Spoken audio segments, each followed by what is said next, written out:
Good afternoon, ladies and gentlemen, and welcome to the National Press Club of Australia and today's Westpac address.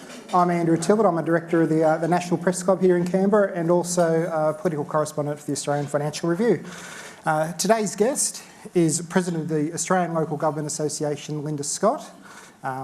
We've got ALGA's national conferences in Canberra this week. Very good timing given the events with the National Party leadership and the importance of that to Bush councils. The good news is none of these councillors here for their annual meeting have to deal with anything about barking dogs or neighbourhood fence disputes or anything like that. But Linda here, she's the former Deputy Mayor of the City of Sydney and a current serving councillor at the city, and the first female president of ALGA. And her address today is entitled Local Government Leading Strong Community-Centric Recovery. So everyone, please welcome Linda Scott to the stage.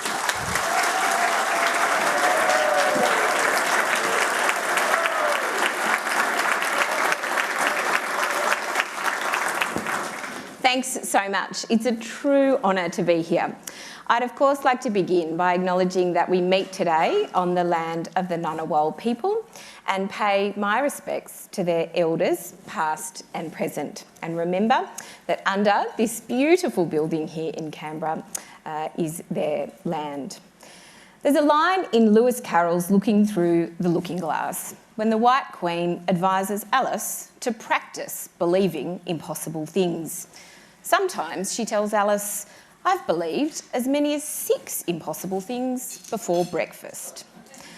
There were times during the 97 weeks in March 2020 where it felt like we collectively had done 6 things impossible before breakfast. As a nation, we of course blew past accepted wisdom on what governments could and couldn't achieve. In a matter of weeks, we solved problems that had been previously absolutely considered intractable. We did things considered impossible. Affordable childcare, for so long in the too hard basket, was suddenly not just affordable but free. The federal government doubled the job seeker rate and lifted more than 400,000 Australians out of poverty overnight.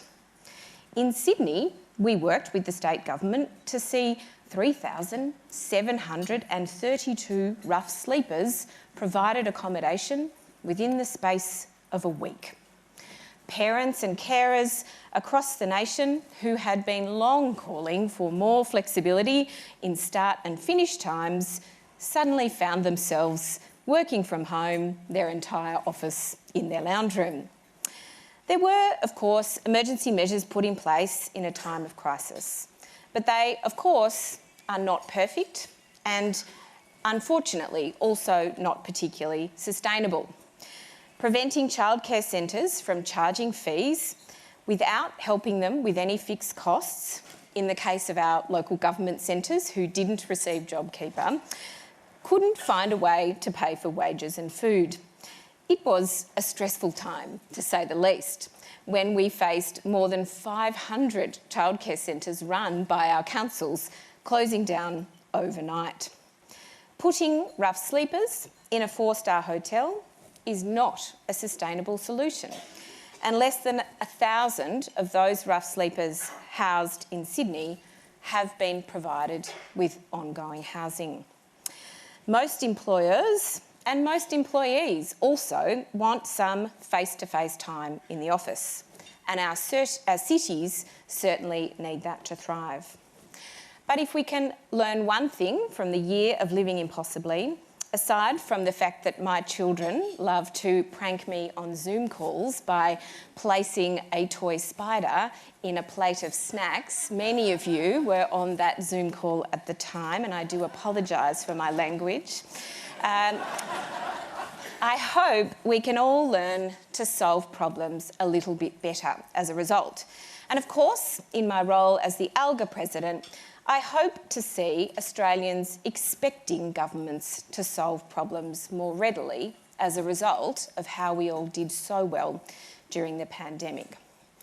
This might sound like an idea on the progressive side of politics, and I am on that side of politics. But in local government, knowing government can solve community problems is indeed very bipartisan. It's what we do. We don't do foreign policy, we don't do free trade agreements, we don't do finance sector reform. We, of course, do roads, rates and rubbish. We do pools, parks and playgrounds. We do libraries, local festivals and lighting. We employ lawyers, labourers, librarians, cleaners, carpenters and carers, electricians, engineers and educators. We employ nearly every vocation in Australia. I'm not going to tell a room full of journalists and mayors that all council meetings are peaceful or harmonious. They're not. We're all elected by people with differing priorities who represent different issues. That's our responsibility. But if I've learnt one thing from local government, it's that when we work collectively, we can often find a solution that meets all our needs. The example I'm going to provide is with the humble light bulb. As many of you would know, LED light bulbs use less electricity. They're cheaper to run and they produce less emissions. They also give a brighter light. Around the country, councils are working together, in some places with support from state or territory governments, to meet the upfront costs to transition our streetlights to LED. One example is the fantastic Light Years Ahead project, where councils in Western Sydney are working together to replace nearly 15,000 mercury vapour lights with LED lighting. That's reduced energy consumption by nearly 4.5 million kilowatts per year, reducing energy costs by 77%. Some mayors are motivated and tell their community they're doing this to save money. Others tell their communities they're doing this to reduce emissions. Still others are interested and tell their communities they're doing this to bring more safety to their communities.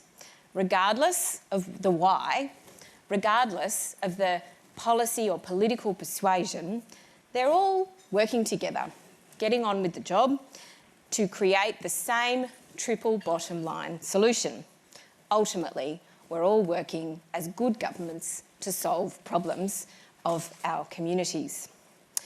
Another thing that helps foster collaboration and cooperation in local government is that a huge amount of what we do is loved by everyone, no matter how they vote. In 2018, as local councils across my state of New South Wales struggled with significant cuts to our public library funding, more than 90 councils of many different political persuasions came together with the New South Wales Public Libraries Association and more than 12,000 community supporters, and together we called for more state government for funding for public libraries. Surprisingly, during a by-election, the New South Wales Government agreed, gave our public libraries an extra $60 million over 4 years. No mayor is ever going to get booted out of office for spending more on public libraries. It's a great moment of collective, non-partisan action in defence of beautiful public institutions, public libraries. And it illustrates one of the big problems local governments face that we can't solve. We have very, very little funding. We hear a lot about the vertical fiscal imbalance when it comes to Commonwealth and states and territories. But let me tell you, if you want to see the pointy end of vertical fiscal imbalance, take a look at your local council's attempts to keep a library open 7 days a week, run affordable childcare to the highest early learning standards, maintain thousands and thousands of kilometres of roads and footpaths. Some of our councils here in the room today are doing that with a rate base of less than 6,000 people. Unfortunately, financial assistance grants have declined, the main mechanism for councils to be funded, from 1% of Commonwealth taxation revenue in 1996 to about half that now. Our ability to generate our own income through hiring out council-owned facilities like campgrounds or caravan parks varies extremely widely from one local government area to another.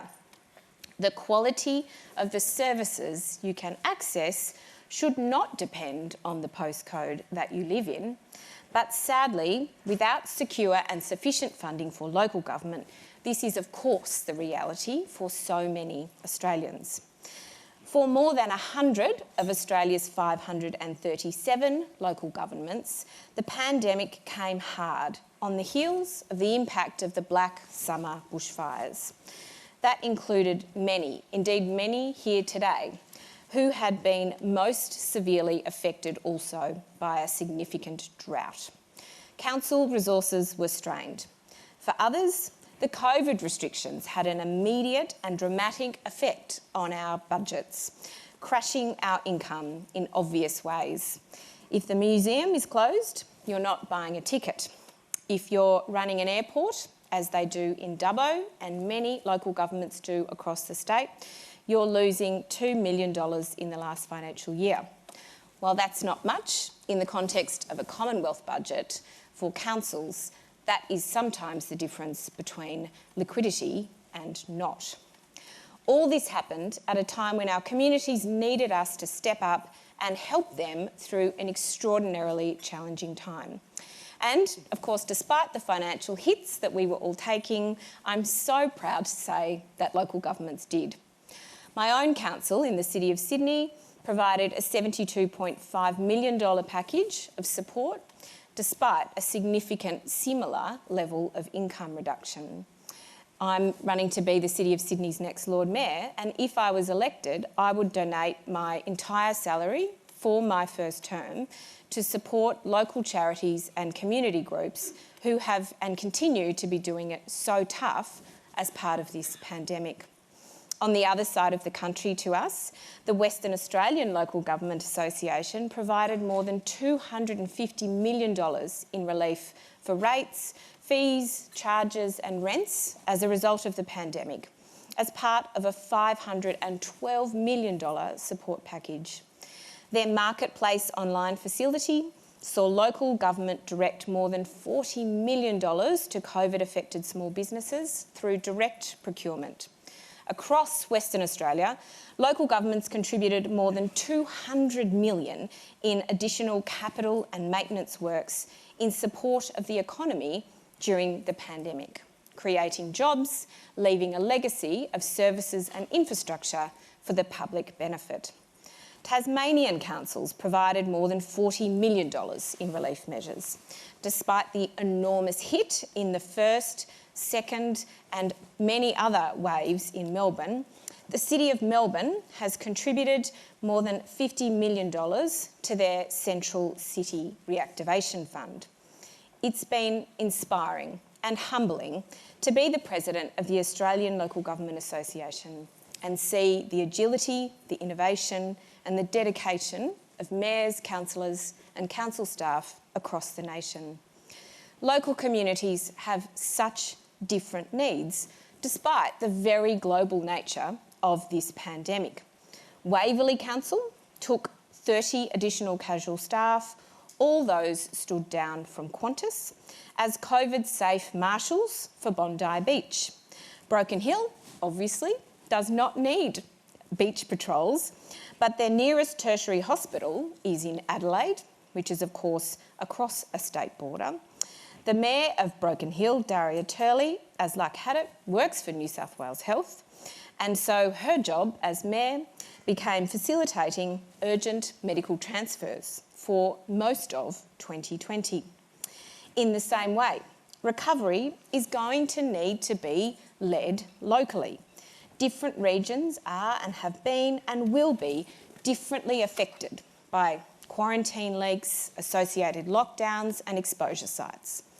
Add to that the lumpy recovery as different sectors of the economy come back at different speeds. The Lismore campus, for example, of Southern Cross University employs more than 2,000 people.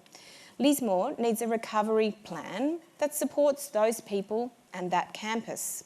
Mareeba in far north Queensland is a music and performing arts hotspot. Mareeba Shire needs a recovery plan that takes that into account. One-size-fits-all economic solutions leave too many behind. We know, though, that we can find these local solutions for our communities, and we can do that through great local government, who is better placed than any other level of government, indeed than anyone else, to do this best. We've been doing it, not during the pandemic, but all along. One of Australia's smallest shires, the Wudjil Aboriginal community on Cape York Peninsula, work to ensure, for example, the safety of their community through a weather-resistant, independently solar-panelled, hotspot telecommunications backup. That sounds like a very complex thing. It's basically an alarm. It's a tidal wave and tsunami warning system that works during cyclones. It's life-saving, but it wouldn't obviously make a lot of sense in somewhere like Alice Springs.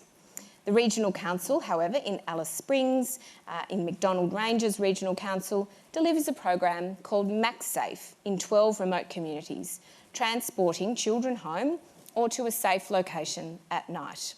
They also run MacYouth with a range of youth programs. In the year 2019-2020, they took just under 15,000 young people to a safe location at night, delivered 13,000 hours of sport and recreation, jobs, education and other youth programs. They deliver these and other services through a team of 300 people, 83% of whom are Aboriginal. We know as councils what our communities need and how to deliver it. We are place-based there, on the ground, agile and connected deeply to our local communities. We're best placed to identify problems and so often well placed to come up with solutions. But what we can't do is fund them. We can't fund them, certainly, by ourselves, because, sadly, we are not awash with cash. We have not actually recognised our level of government in the Constitution. And indeed, sadly, when we played up the hill this morning, soccer against the parliamentarians, it was a regular sledge against us. We're not actually recognised, of course, as a level of government by the Constitution, and we do need constitutional recognition to progress. I do want to make very clear, though, that the position of ALGA is to ensure that constitutional recognition and a voice to Parliament for Indigenous and Torres Strait Islander people, in line with the Uluru Statement from the Heart, must take absolute precedence over this issue. It brings me back again to what local governments can do to solve big national problems. There's a national Closing the Gap agreement, with states and territories working in partnership with a coalition of Aboriginal and Torres Strait Islander peak organisations. The Australian local government is very proud to be part of that agreement, but local governments are captured in our state government implementation plans. There is no formal, separate mechanism for individual councils to take part. Yet, regional councils, many of them, are doing this, especially in the Northern Territory, where they are absolutely critical to providing services for our remote Aboriginal communities. It's great to see some friends of ours from East Arnhem Regional Council here today, but right across the country there is extremely innovative work happening by local governments to take practical measures to close the gap. Early childhood care and development, housing, disability inclusion, community infrastructure, and so much more. Indeed, in this space, metropolitan councils are often falling behind. I'd absolutely be committed to introducing a City of Sydney Close the Gap plan to ensure that metropolitan councils learn and adopt the wonderful strategies that we've seen work so effectively across our regions to address closing the gap properly, formally. We just need to be part of the formal process for responding to the pandemic as well. One of the disappointing things in the management of the pandemic has been the exclusion of local government from National Cabinet. To a certain degree, we understood at the beginning when the Prime Minister abolished COAG, something that ALGA had been a foundation member of, and created the National Cabinet to respond to a health crisis. However, over time, it's become increasingly apparent that local government absolutely needs to be on the National Cabinet. Of course, we don't control national or state borders. We don't have quarantine powers under the Constitution. We don't have any powers under the Constitution. We don't run hospitals. But it's been nearly 18 months. We've moved on now from worrying about flattening the curve to vaccination rollouts and recovery plans. Local councils already have facilities. We could have repurposed them into mass vaccination centres. In South Australia, childhood immunisations are already delivered in clinics run by local government. In New South Wales and Victoria, we already employ community nurses. We have resources, local knowledge and deep connections to our local community to ensure a more successful rollout of vaccines. We've also played a crucial role in the recovery, economically. Together, councils employ nearly 200,000 people. We spend nearly $40 billion each year. More than 70% of our councils are rural, remote or regional. Regional councils alone invest $12 billion per annum in Australia's regional communities.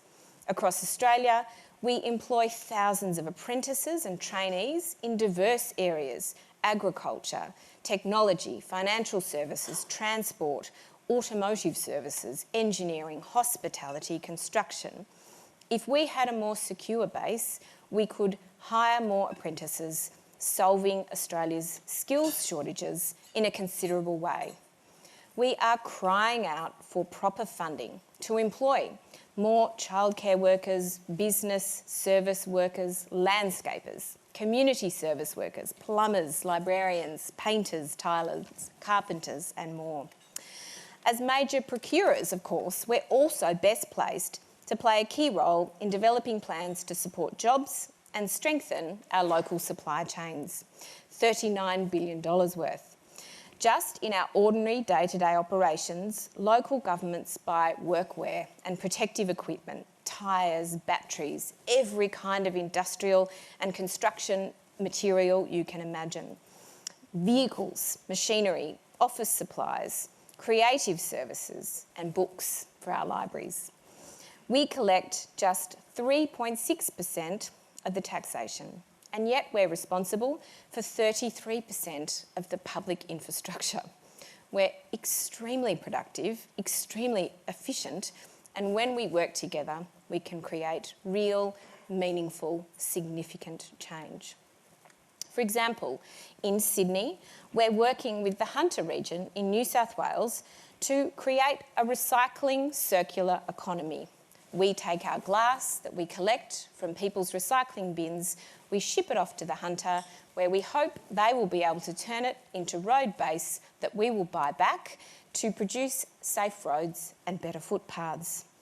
2 years ago, when the globalised economy was considered all upside and no risk, we could all send our waste offshore, but we could buy our road base offshore too. It turns out there are risks to thinking globally and forgetting the local. And a worldwide pandemic is, of course, a key risk. Working together, councils have come up with a solution that will help us keep our recycling here in New South Wales, provide a valuable, sustainable source of product, and of course, create clean, green jobs in the Hunter. Another example of councils working together to create enormous change is VECO.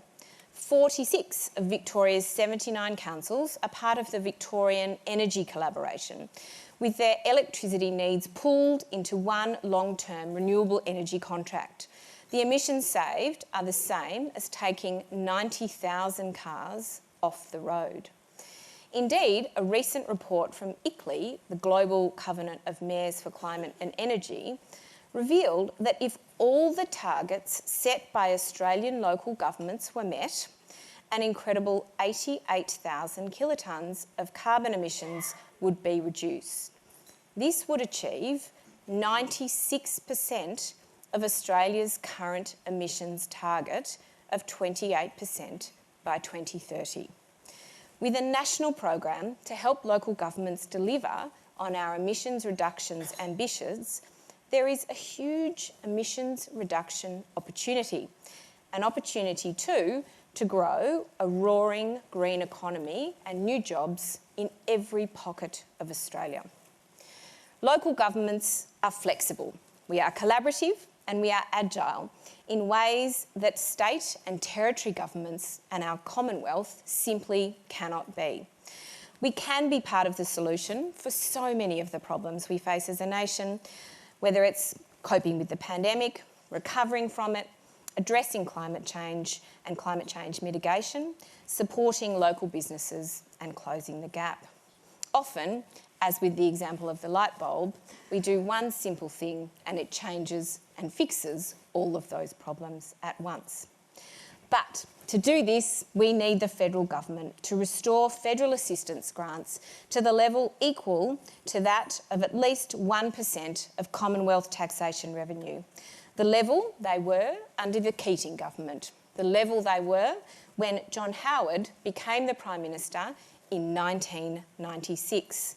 The current level is closer to 0.5%, and it is not enabling us to drive a locally led recovery as effectively as we could. A fundamental part of our ask is to let the government know that we value funding. We don't just want a one-off grant. We don't just want a one-off funding injection.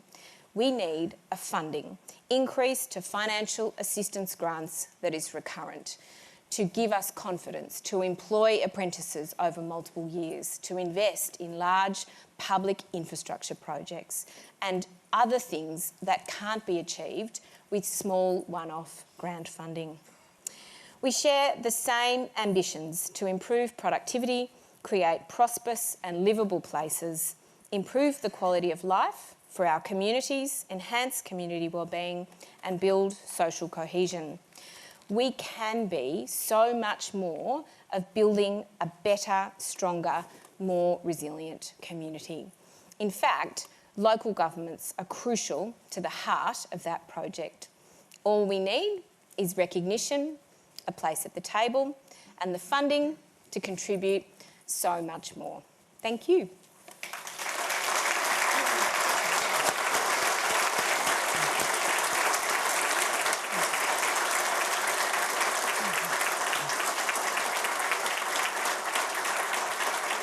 Thank you. Thank you very much for your speech there, Linda. You obviously talked about picking up that point about the financial straitjacket that councils find themselves in. Are you always sort of, and talking from the financial review point of view, we're always obsessed a bit with tax reform and things like that, but local government never gets a look in that conversation at all. How do we sort of get councils into that conversation? Is there an opportunity around with things like we're seeing in New South Wales where the Treasurer there is looking at doing replacing stamp duty with a land tax, which obviously councils have had for years in the form of rates and things like that? Are there opportunities around that? These are absolutely important opportunities that we are taking advantage of at the state level to engage with the conversation about tax reform. In New South Wales, where I come from, we certainly are talking to the Treasurer a lot about that particular reform and how it might have a substantial benefit for local governments. We know also, though, that tax reforms touted by state governments can hurt local government, and rate capping is the example of that. Unfortunately, rate capping, in effect now for decades in New South Wales and now in Victoria, has really put a very significant constraint on councils. And so if you look, for example, at the maintenance backlog on our infrastructure in New South Wales, it's far more significantly behind than any other state or territory who has not had rate capping in effect. At the national level, it is difficult to access the conversation about taxation reform, especially when local government isn't recognised in the Constitution and therefore has no proper legal role to engage in that constitutional debate about how we're funded. However, the federal assistance grants, that key grant program from the Commonwealth, is the way that we can revive local governments. It exists now. It was funded to 1% under the Keating government, and if restored to that level, it will make an enormous difference to the number of jobs we can create, an enormous difference to the number of libraries we can keep open, footpaths and bike paths we can build, parks we can keep clean and open during a pandemic when people need to be outside, and we hope, if we have a seat at the National Cabinet table, also to support the rollout of the vaccination. How much would it cost to get back up to 1% of the federal assistance grants? We currently receive around $2.5 billion per year from the Commonwealth Government. We're asking them to approximately double that, so over a 3-year period, 6. So pretty modest. Just a modest ask. But you've got to think of the public benefit that we get for that. As I said, we receive 3% of the tax take, responsible for 33% of the nation's infrastructure. We're talking about a very significant benefit in every corner of Australia. The other benefit of the federal assistance grants is that it's a very clear formula. It's very transparent and it's not done in a way that can be gerrymandered. And so every corner of Australia receives funding to boost their local communities in a way that is unable to be politically influenced. This is a very strong government program that should be expanded. Okay. Cool. All right, well, I'll turn to our journalist members here today for questions, and first one is Richard Ferguson. Richard Ferguson from The Australian. Thank you for your speech, Councillor. Councillor, you took a more than $11,000 loan before the last council elections, which you declared and repaid from a Mr. Yukshan Lee. Why did you take that loan, and what were the circumstances around taking that loan? It's really common for candidates in many different elections to take loans. For example, one of my state seat colleagues, Alex Greenwich, has also declared many loans, publicly disclosed, loan agreements, paid back. It's a very normal thing to do as part of a campaign. The City of Sydney has 200,000 people that live there, unlike, unfortunately, some of my colleagues here from remote and regional areas. Running election campaigns in the City of Sydney tends to be done with fundraising and donations, and so that was part of the process that we undertook. So what about this particular loan, though? Because your fundraising costs were about more than $3,000, pretty much covered your election costs. $11,000 is... I know it's probably small in the world of politics, but it is quite a substantial amount of money. Can you tell us anything about this particular loan? The public donation caps in the City of Sydney are in the order of, currently, about $75,000. Opposition candidates to me in the past have spent several $100,000. These were loans, they were declared in line with the law, they've been paid back. So you can't tell us anything about why you took money from Mr. Lee? I think I've answered the question, but thank you. Well, I believe you want to run for Lord Mayor of Sydney, so why can't you discuss this particular loan? Is there a particular reason you can't discuss this particular loan? I think I've answered the question. I have discussed it. Yeah.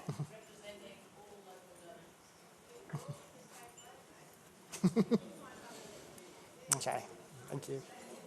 All right, thanks very much for the commentary there. We'll turn to Laura Tingle. Thanks, Andrew. Thanks for your speech. I'm interested in the whole question of what happened post-COAG. So 2 things. One of them is, can you sort of explain to us what interactions local government now has with the federal government? What are your avenues for discussing all these things? And the second one is, we've seen federal government wander increasingly into areas of state and local government so that you have at least 5 or 6 cabinet ministers turning up to open a roundabout. And of course we have a lot of local community programs that are funded and sometimes controversially. Does that actually blur do you think, in the public's mind, what the role of federal, state and local governments are? And is that actually sort of a problem for local government in that people don't recognise the services that are actually provided by local governments? It's a great question, thanks Laura, because I think it certainly is the case that communities often come to their council for absolutely every service of government. I certainly know I've been asked about everything from Medicare to providing support in a hospital to a range of other government activities from the Commonwealth and state government. People see local government as the level closest to their communities, as the government to go to seek solutions. It is, however, of course, also the case that local governments can do very little without any state or federal funding. Hence, when our federal and state colleagues go to the opening of a roundabout, it is more than likely they have all in some way at some point contributed in some way to that project. And certainly as mayors and councillors, we do like to ensure that we recognise those contributions, of course, so that we can apply and be successful to be funded again into the future. I think, however, not having a proper, secure funding stream for local governments does promote extraordinary confusion in the minds of the Australian public. It also does mean that we continue to have to ask Commonwealth and state governments to fund things that they perhaps are not normally known for funding. We welcome the fact that the Prime Minister has taken an interest in waste and recycling, typically an issue only associated with state and local governments. However, ensuring that the funding goes to the right place, meets the public need, actually increases recycling rather than just funding poorer waste and cleansing outcomes is really going to only work when local governments are funded to do that work properly. We've seen the pandemic make premiers relevant again and popular. It's always state, whenever we talk about, abolishing a tier of government, states are always the ones in the firing line for it. Do you think with what we've seen during coronavirus, we are now stuck with the three levels of government, or do you think it is maybe worth having a discussion down the track about sort of proper reform if we're going to go down the constitutional recognition path, perhaps? I'm confident that many of the mayors in the room would feel strongly about abolishing state governments, but I'm not going to throw my arrow into that debate. What we need now, though, more so than ever during a pandemic, is for all three levels of government to work together. During the pandemic, when we saw, for example, the Commonwealth Government announce they weren't going to pay JobKeeper to councils, and then in the same week announce parents wouldn't have to pay, simultaneously robbing local governments of every income stream for our childcare centres, having 500 childcare centres close overnight, often minding the children of the doctors and the nurses and the frontline workers who were running Australia's response to the pandemic, was incredibly problematic. Had ALGA had a seat at the National Cabinet table, this problem could have absolutely been avoided. We then saw a response from the Commonwealth and New South Wales government announcing 2 childcare rescue packages on the same day. Also unhelpful because they clearly hadn't spoken to each other before announcing those packages. Now, it was a pandemic. People were working hard. We don't judge them for that, and we're grateful for the support. But this is about coordinating what we all do and ensuring we don't overlap. And a seat at the National Cabinet, meeting regularly, functioning well, will allow local government to feed in that local knowledge that will get those other state and federal government programs to work. We do the work in partnership with state and federal governments on the ground. And without that collaboration, big sectors fall over. We can't have that now. Nick Stewart. Here in Canberra, we're not used to politicians getting applauded. When you stood up and Andrew introduced you, there was actually quite a wave of positiveness around the room. Is that because you managed to identify a common enemy, the federal government? But secondly, more importantly, we've seen, of course, an increasing way in which federal politicians give grants to their electorates. They choose, for example, a particular sports field which needs an upgrade or something like that. Would you like to see that money quarantined so that it was then transferred to local governments, so that local governments could choose the areas that are most in need of funding and proper resourcing? Look, the Commonwealth Government is not our enemy. They are our major partner. Without the federal assistance grants, that untied funding scheme that is provided transparently according to a formula, councils simply couldn't operate. Indeed, during the pandemic, and many people would find this difficult to believe, many local governments were so close to being financially unsustainable, they were almost about to have to close their doors. Indeed, we have seen some councils really getting extremely close to being that financially unsustainable. And we've seen in Queensland the Auditor-General calling out the high number of Queensland councils that are financially unsustainable. If you ran the same pencil over many local governments across the nation, you're likely to see a very similar result. What we need is security and consistency of transparent funding. We absolutely understand that Commonwealth parliamentarians and state parliamentarians love grants. They love to open roundabouts. They love to be seen to be doing things by their communities. But providing funding in that way into the future will see a number of our local governments, 537 of them in Australia, go broke. This is not a sustainable outcome for an entire tier of government in Australia.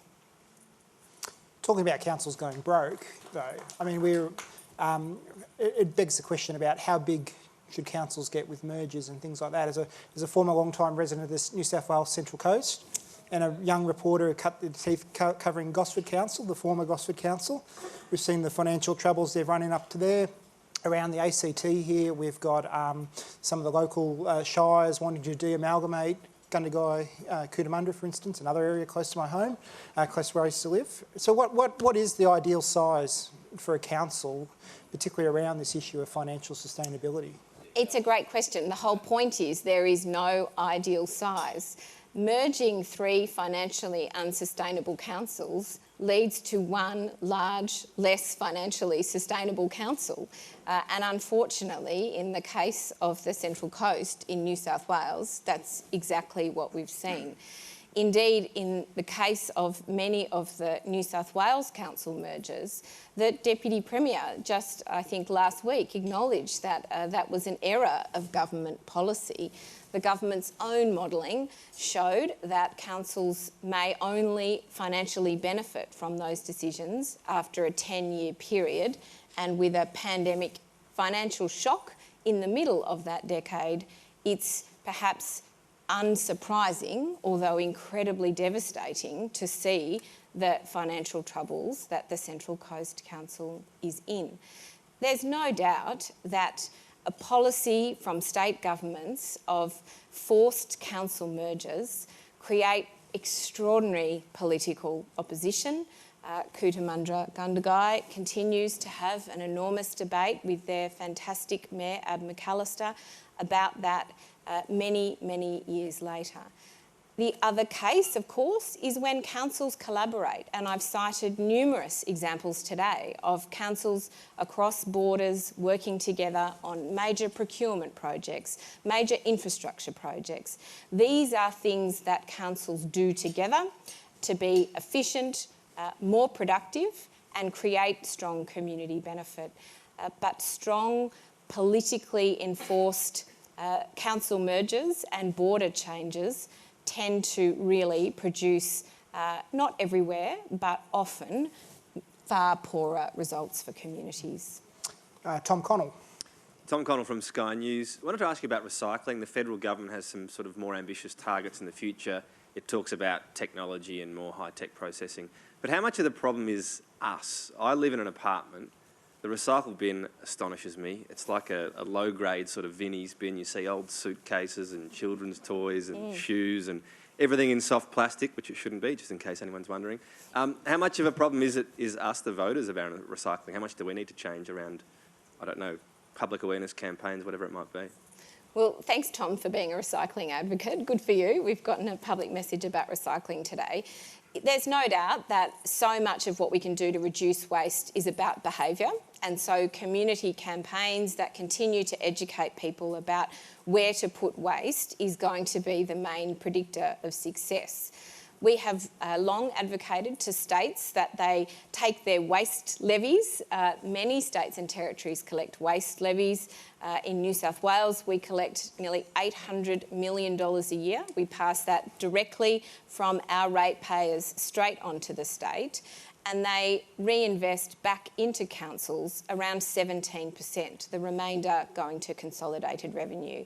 There's enormous waste levy connection in our state and territory governments that could be repurposed to recycling and waste education to prevent so much soft plastic that can of course be reused, recycling and other materials from being repurposed.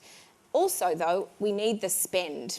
And that's the example I cited in Sydney. We are trying to create a circular economy ourselves with our own procurement to create a market value for the product that is being repurposed. We need other levels of government to have very clear procurement targets for recycled goods. This is the way to create a truly circular economy, reduce our waste, use our waste in other ways and buy it back.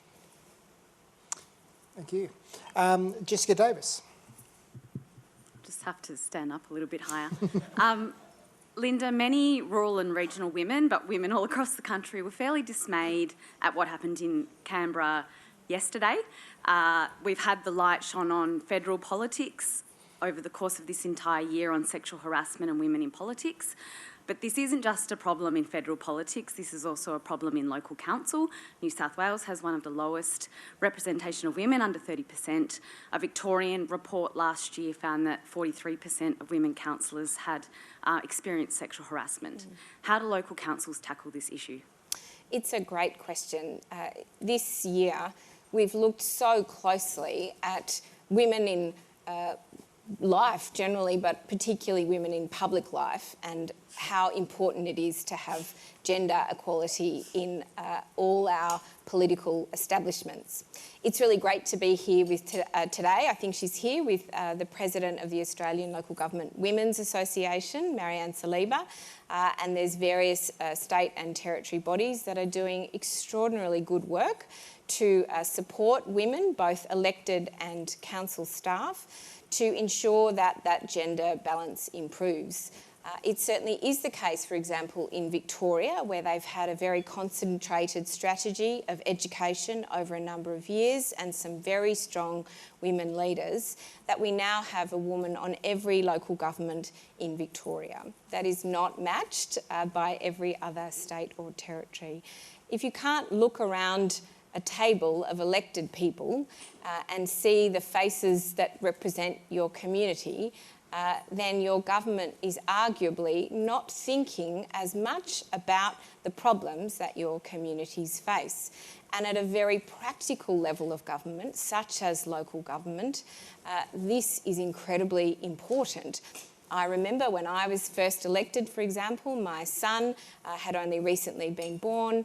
I was not able to access childcare. There were waiting lists of hundreds of children at every centre. One of the major reasons I ran for council was to see the city invest and support more childcare. We now have 6 new centres as a result.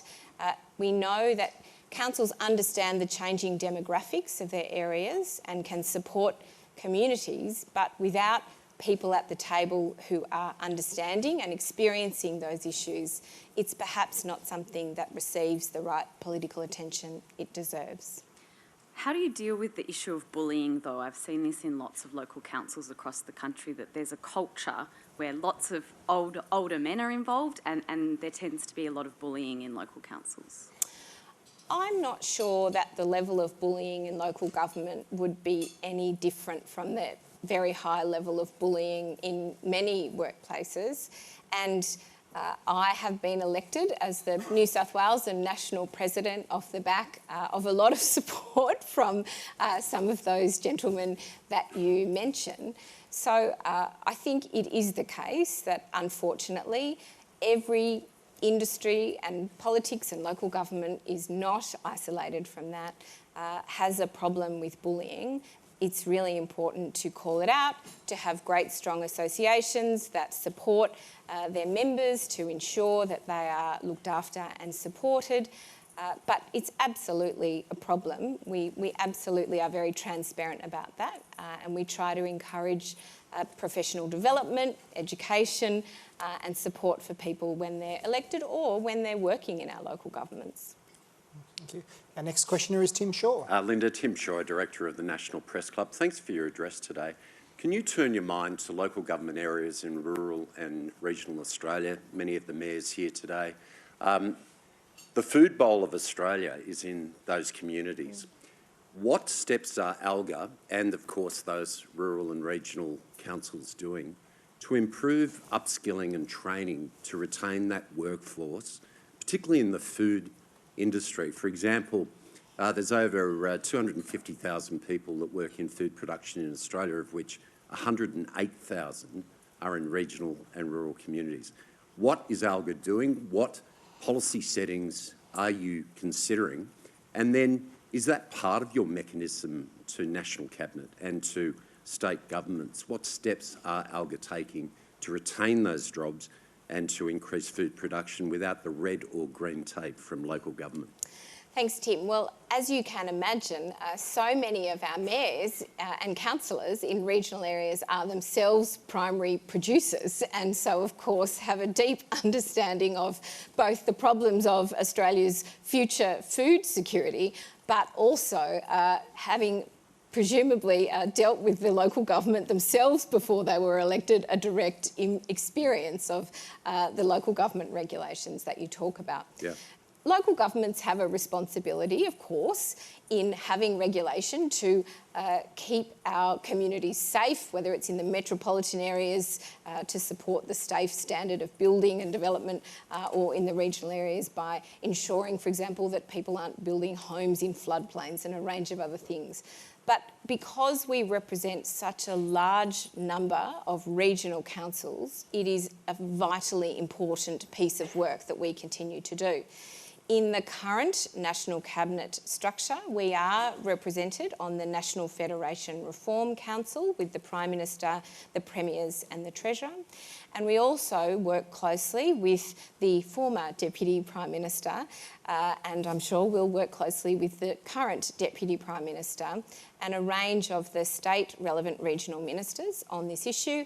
I was recently in Tasmania, for example, at a regional subcommittee meeting with all those relevant regional, federal and state ministers talking about workforce development, talking about a whole range of issues to ensure that Australia's food bowls are safe. We have staff there who are skilled and can work there.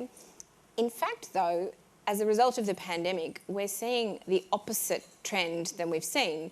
That is that regional Australians are not leaving regional Australia to move to the cities. They're staying. And indeed, there is some evidence that if there were not such an acute housing shortage, many people from capital cities would be moving to regional areas. So we see this as a great opportunity to see further moves towards decentralisation. This is something that councils, both metropolitan and regional, support. But again, this cannot be done by 537 local governments coordinating ourselves together. We do that well.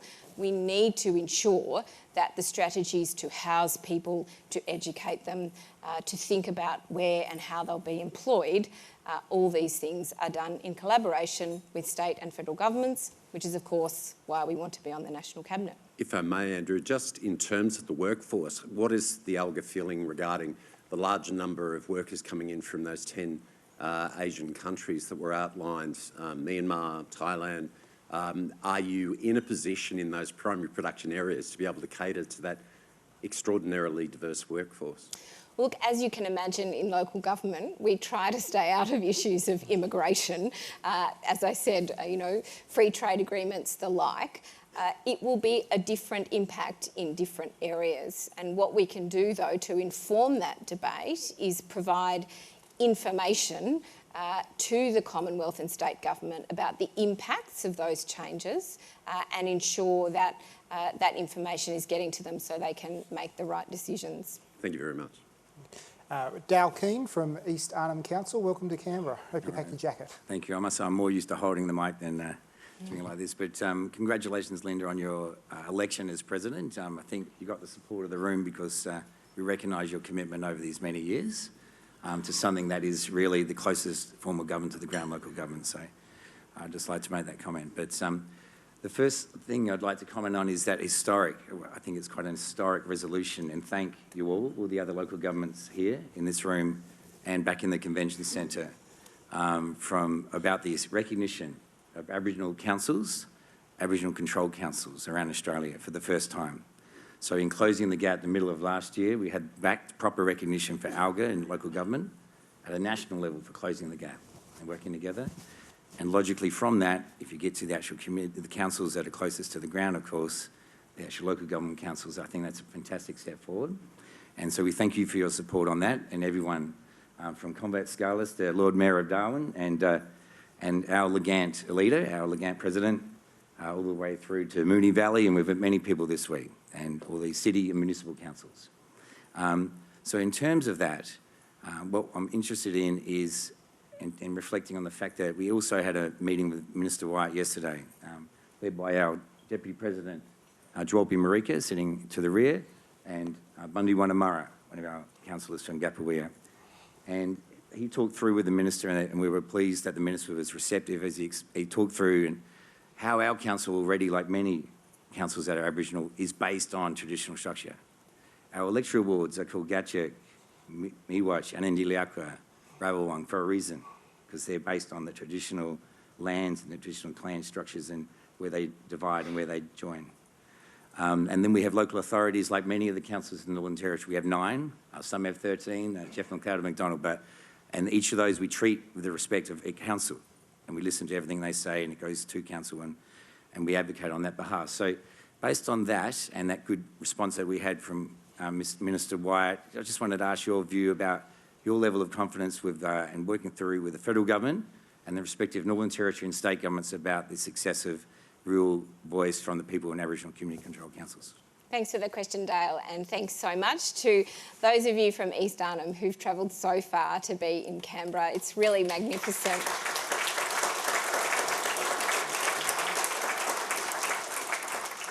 Dale, I always feel very confident that the Commonwealth Government is going to listen and work with us. We represent 537 councils, every corner of the nation. Any federal government would be unwise not to listen to us and work with us. I think it is clearly recognised by so many in Australia that particularly in the Northern Territory, particularly in some of our most remote parts of the nation, where we have wonderful, functioning, extremely successful Aboriginal local governments, that providing them with access to funding streams that are run for Aboriginal controlled organisations is a logical thing to do.